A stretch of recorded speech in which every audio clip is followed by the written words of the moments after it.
Good morning. 8th class है, ये class 8th है। आपका चैप्टर चल रहा है सेकंड मैथ के अंदर एक चर वाले रैखिक समीकरण।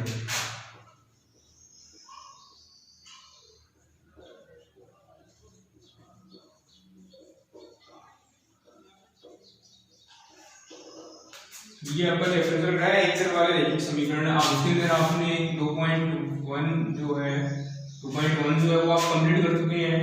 देखिए आज हम आपको कराएंगे 2.2।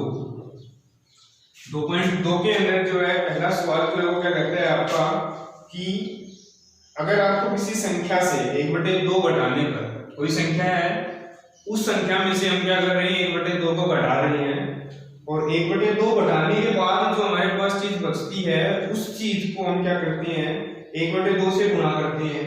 1/2 से जब हम उसको गुणा करते हैं तब हमें 1/8 प्राप्त होता है। तो वो संख्या क्या होगी, वो संख्या निकालनी है। तो जो चीज निकालनी होती है सबसे पहले हम उसी को मानते हैं। तो यहाँ पे सबसे पहले मानोगे कि माना संख्या, तो संख्या मान ली हमने x है। अब सबसे पहली बात क्या करता है कि उस संख्या में से हम 1/2 घटाते हैं, तो इसमें से क्या घटाएंगे, तो यहाँ पे लिखेंगे अकॉर्डिंग टू क्वेश्चन x में से हमने 1/2 घटा दिया, माइनस कर दिया x में से 1/2। अब ये हमारे पास चीज है, इसको गुणा करता है किससे 1/2 से, इसको गुणा भी करता है 1/2 से, तो 1/2 से इसकी गुणा होगी। उसके बाद ये जो इसके बराबर आता है 1/8 के बराबर आता है। अब इसको हमें सोल्व करना है, x का मान निकालेंगे। तो सबसे पहले देखिए ये जो चीज है, ये 2 यहाँ पे इसके किस में है, भाग में है, बटे में है। तो जो इस साइड भाग में होता है वो दूसरी साइड जाके क्या हो जाता है, गुणा में हो जाता है, बराबर है बीच में। तो ये जो 2 है ये इस साइड भाग में है, इस साइड जाएगा तो इसके गुणा में हो जाएगा। तो यहाँ पे क्या बचेगा हमारे पास x माइनस 1/2 ये बचता है। ये इस साइड था गुणा में, उस साइड गया तो इस साइड था भाग में, उस साइड जाएगा तो गुणा में 1/8 और इसके गुणा में हो जाएगा 2। इसको जब हम काटेंगे 2 से काटेंगे तो इसको तो क्या हो जाएगा 4 पे कटेगा, यानी कि आएगा 1/4। अब बच गया हमारे पास x माइनस 1/2, इस साइड ये है और बराबर क्या बचा हुआ है 1/4। अब देखिए हमें सिर्फ इस x का मान निकालना है, तो ये जो 1/2 है वो किसका यहाँ पे माइनस का है। तो ये माइनस का 1/2 है, उस साइड जाएगा तो हो जाएगा प्लस। इस साइड जो चीज माइनस होती है वो दूसरी साइड जैसे जाती है प्लस हो जाती है। तो x का मान जो है वो क्या हो जाएगा हमारे पास 1/4 तो है यहाँ पे, तो ये माइनस का 1/2 है, उस साइड जाएगा तो प्लस का 1/2 हो जाएगा। तो x बराबर क्या हो जाएगा, जब हम 4 का और 2 का एलसीएम निकालेंगे तो इसका एलसीएम हो जाएगा 4। जब इसको हम सोल्व करते हैं तो यहाँ पे आएगा 2 और प्लस 1 और प्लस हो जाएगा 2, तो 1 + 2 हो जाएगा 3/4। तो जो संख्या थी, संख्या क्या हो जाएगी, हमने संख्या क्या मानी थी, x मानी थी, तो x का मान कितना है हमारे पास 3/4। तो संख्या जो है वो क्या हो जाएगी 3/4 होगी। तो ये इसका आंसर है। तो सबसे पहले तो क्या कहता है कि संख्या जो दी गई थी वो क्या थी, x थी। सबसे पहले हम संख्या को मानेंगे x, फिर क्या कहता है उसमें से 1/2 घटा दिया, तो x में से हमने 1/2 घटा दिया, फिर उसको गुणा कर दिया 1/2 से। ये कहता है सवाल के अंदर 1/2 से गुणा कर दी, ये जो पूरी चीज है वो किसके बराबर आती है, 1/8 के बराबर आती है। 1/8 के बराबर कर दिया। अब ये 2 जो है इसके भाग में है, जैसे ही इस साइड है तो भाग में है, जैसे इक्वल के दूसरी साइड जाता है तो क्या हो जाता है वो गुणा में हो जाता है। तो ये 2 भाग में था, इस साइड आके इसके गुणा में उसका है। अब इसको 2 से हम काटेंगे तो ये 4 यानी 1/4 बचता है। अब इस साइड हमारे पास बच गया x माइनस 1/2 और इस साइड जो चीज है वो बची हमारे पास 1/4। अब ये जो माइनस का 1/2 है, देखिए यहाँ पे माइनस का है, तो जो चीज माइनस से होगी उस साइड जाके प्लस होगी, अगर यहाँ पे प्लस होगा तो उस साइड जाके माइनस हो जाएगी। तो ये माइनस का 1/2 है, उस साइड जाएगा तो प्लस 1/2। अब जब हम इसका लघुत्तम लेते हैं, एलसीएम लेते हैं तो 4 आएगा, तो 4 से 4 कैंसिल हो जाएगा, 1 का 1 फिर प्लस का प्लस। अब इस 2 को जब हम 4 को 2 से भाग करते हैं तो आएगा 2 की और 1 की मल्टीप्लाई करेंगे तो 2 और 1 हो जाएगा 3/4। ये इसका आंसर है। तो संख्या जो है वो हमारे पास हो जाएगी 3/4। उसके बाद जो दूसरा सम है, दूसरे सम के अंदर क्या कहता है कि एक आयताकार तरणताल है, किसके आकार का है, आयत के आकार का एक तरणताल है, जिसके अंदर क्या होती है आमने सामने की जो भुजाएं होती हैं वो बराबर होती हैं आयताकार के अंदर, आयत के अंदर। तो जिसकी क्या कहते हैं कि लंबाई उसकी चौड़ाई के दुगने से, जो लंबाई है वो चौड़ाई है उस चौड़ाई के दुगने से 2 मीटर अधिक है। तो सबसे पहले हम यहाँ पे चौड़ाई मानेंगे, क्योंकि चौड़ाई से दुगनी बताई गई है।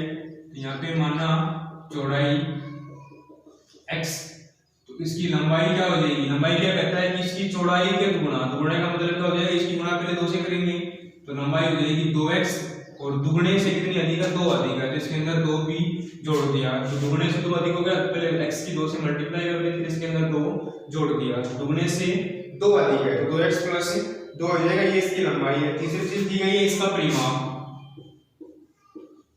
परिमाप जो है वो इसका दिया गया है 154 मीटर, तो परिमाप 154 मीटर है, तो इसकी लंबाई और चौड़ाई ज्ञात कीजिए। देखिए जो हमारा तरण ताल है वो किसके आकार का है, आयत के आकार का है, तो तरण ताल का परिमाप जो है वो किसके बराबर होगा, आयत के परिमाप के बराबर होगा। आयत का परिमाप का सूत्र होता है वो क्या होता है, 2 गुणा में L प्लस B, ये होता है।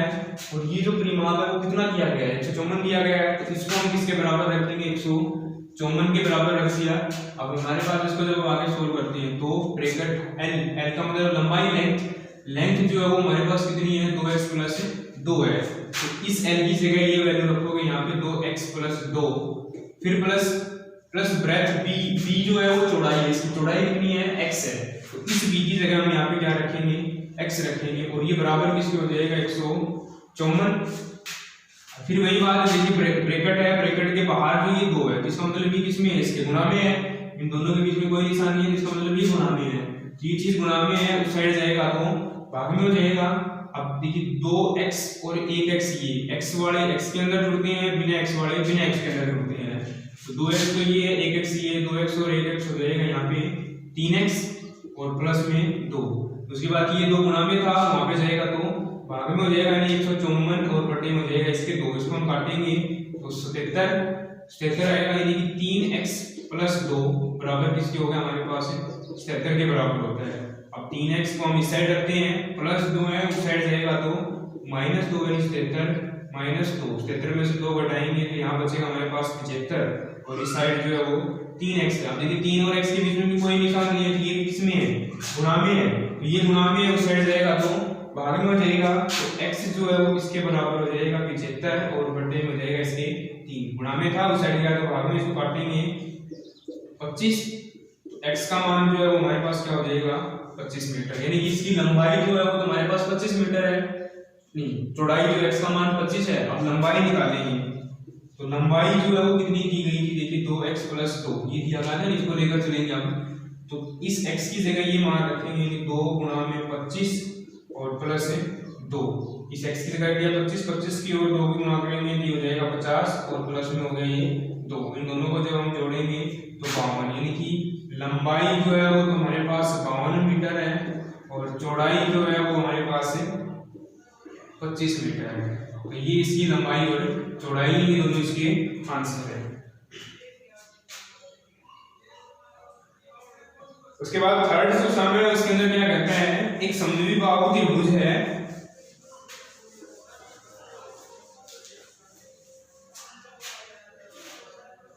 थर्ड क्या ना, एक समद्विबाहु त्रिभुज है। समद्विबाहु त्रिभुज क्या होती है, जिसके अंदर क्या होता है, सम और क्या कहता है, द्विबाहु, तो सम का मतलब होता है समान, और द्वि का मतलब होता है 2, जिसके अंदर और बाहु का मतलब होता है भुजा, तो 2 भुजा जो है वो क्या होती है, समान होती है, उसको कहा जाता है समद्विबाहु त्रिभुज, यानी इसकी ये भुजा और ये भुजा दोनों बराबर है, इसको मानते हैं हम, मान लिया कि ये ABC एक समद्विबाहु त्रिभुज है, तो AB जो है वो किसके बराबर होगा, AC के बराबर होगा, तो AB बराबर होगा AC के, तो ये जो त्रिभुज है ये कौन सी त्रिभुज है, समद्विबाहु त्रिभुज है।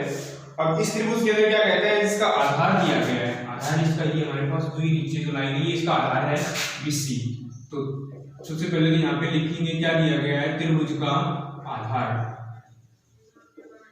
त्रिभुज का जो आधार है वो हमारे पास 5/3 सेंटीमीटर है, नहीं 4/3 सेंटीमीटर है, 4/3 सेंटीमीटर है, और इसका परिमाप दिया गया है, इसका जो है दूसरी चीज दी गई है हमारे पास परिमाप, और वो परिमाप कितना है, 4 सही 2/15, 4 सही 2/15 है।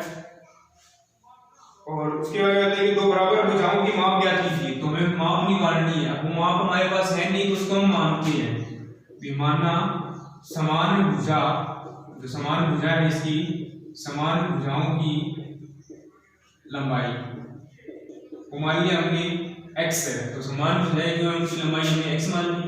अब देखिए समद्विबाहुती भुजा परिमाप का मतलब क्या होता है? सबसे पहले हमारे पास परिमाप होता है। परिमाप का मतलब क्या होता है? इन तीनों भुजाओं का जोड़, जितनी भी भुजाएं जैसे मान लीजिए वर्ग होता है, इसका इसका और इसका, इन चारों का जोड़ जो होगा वो इसका क्या होगा? परिमाप होगा। इस तरह से आए वृत्त है तो वृत्त का यहाँ से शुरू करते हैं, तो यहाँ से यहाँ तक ये जो इसकी लंबाई ये कितनी है, ये इसका परिमाप होता है। तो इस तरह से यहाँ पे भी परिमाप किसके बराबर हो जाएगा? इन तीनों का क्या होगा? जोड़ होगा। तीनों का जोड़ है यानी क्या है हमारे पास AB प्लस दूसरी भुजा क्या है BC और प्लस तीसरी भुजा जो है वो क्या है AC है। तो तीनों का जोड़ जो है वो कितना दिया गया है? 4 से 2/15 दिया गया है। अब देखिए इसके अंदर दो भुजाएं बराबर है, AB किसके बराबर है? AC के बराबर है, और दोनों का मान जो है कितना x है, तो AB की जगह भी x रख दिया प्लस BC आधार है, इसका आधार कितना दिया गया है? 4/3। यहाँ पे रखेंगे हम 4/3 प्लस AC का मान कितना है? AC का मान भी x ही है, तो ये भी बराबर है, वो बराबर हो जाएगा 4 से 2/15। एक x ये है, एक x ये है, x कितने हो जाएंगे टोटल? 2x प्लस हो जाएगा 4/3। जब इसको सोल्व करते हैं तो कितना हो जाएगा? 62 और नीचे हो जाएगा इसके 15, तो 62/15। अब देखिए 2x जो है वो किसके बराबर होगा? ये प्लस का 4/3 है, इस साइड प्लस है, उस साइड जाएगा तो माइनस हो जाएगा, यानी कि 62/15 और माइनस हो जाएगा 4/3। जब हम 15 और 3 अब इनको घटाएंगे, 15 का और 3 का जब एलसीएम लेंगे तो इसका एलसीएम क्या हो जाएगा? 15 हो जाएगा। ये 15 से 15 कट जाएगा, यहाँ पे 62 का 62 आएगा, माइनस इस 15 को 3 से भाग करेंगे तो कितना आएगा? ये 15 है, इस 15 को जब हम 3 से भाग करेंगे तो 5 की और इसकी 4 की गुणा करेंगे तो ऊपर हो जाएगा 20। अब 62 में से जब हम 20 घटाएंगे तो यहाँ बचेगा हमारे पास 42 और नीचे हो जाएगा इसके 15। देखिए 2x इस साइड 2x चल रहा है हमारे पास, 2x जो है वो किसके बराबर हो जाएगा? 42/15। x का मान कितना हो जाएगा? 42/15 और ये दो गुणा में है, इस साइड गुणा में है, तो किसी बीच में कोई निशान नहीं है, ये गुणा में है, ये दो गुणा में उस साइड जाएगा तो इसके भाग में हो जाएगा, यानी कि इसके बटे में 2 होगा। इसको जब हम काटेंगे तो 2 दूनी 4 और 2 एकम 2, 21 और बटे में हो जाएगा 15। अब ये और भी कट रहा है, 3 से कटा है तो काटेंगे, 3 × 5 = 15 और 3 × 7 = 21, यानी x जो है भुजा क्या हो जाएगी हमारे पास? 7/5 मीटर। तो समान भुजाओं की लंबाई जो है वो 7/5 मीटर होगी। ये 3 सम आपको करने हैं, अच्छी तरह से समझ के